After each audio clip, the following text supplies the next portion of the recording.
ኣብ ከይዲ ምድላው ውጽኢት መሰረት ዝገበረ ስርዓተ ትምህርቲ ዩኒቨርሲቲ ኣክሱም መበገሲ ጽሑፍ ዘቕረቡ መምህር በየነ ገብረ ሚካኤል እቲ ስርዓተ ትምህርቲ ተወዳዳርን ምስ ተግባር ዝተኣሳሰረን ካብ ምዃኑ ብዝዘለለ ዝተማህረ ሓይሊ ሰብ ንምፍራይ ሓጋዝ ምዃኑ ይዛረቡ። ካብ መዋዕለ ህፃናት ጀሚሩ ኣጸደ ህፃናት ጀሚሩ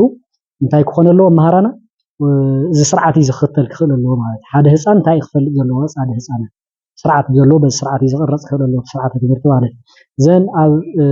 ቀፂሉ ዘሎ ናይ ቀዳማይ ብርኪ እንታይ ክፈልጥ ዘሎ ናብነት ሰኢሉ ሳይንስ ስለ ዘመርክያ ሳይንስ ይፈልጥ ኣሎ ዘይኮነስ እቲ ሳይንስ ፈሊጡ እንታይ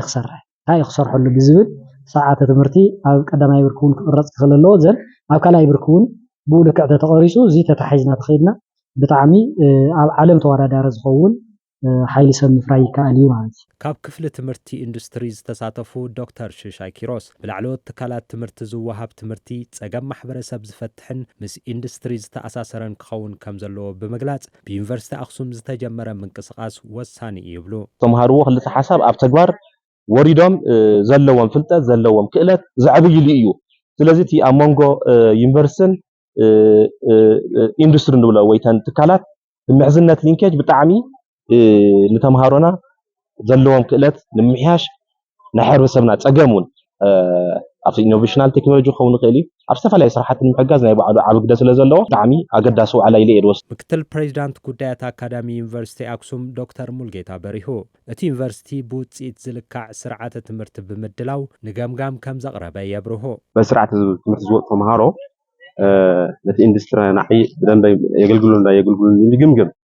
ናይ ዩኒቨርሲቲ መምህር እውን አካዳሚክ አስፔክት ይገምግም ብድምር ዝድለ ስርዓተ ትምህርቲ ኣብ ምግምጋም እዩ ዝኒሄ 12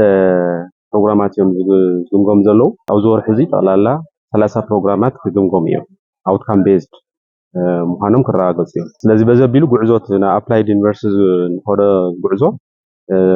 ዘፋጥን ስራሕ ዩኒቨርሲቲ ኣክሱም ውፅኢት መሰረት ዝገበረ ስርዓተ ትምህርቲ ተግባራዊ ብምግባር ምስ ኢንዱስትሪ ዝተኣሳሰረ ቁጠባዊ ዕቤት ንኽረጋገጽ ምድላው እቲ ስርዓተ ትምህርቲ ወሳኒ ከም ዝኾነ ፕሬዚዳንት እቲ ዩኒቨርሲቲ ፕሮፌሰር ገብረ ኢየሱስ ብርሃነ ይዛረቡ።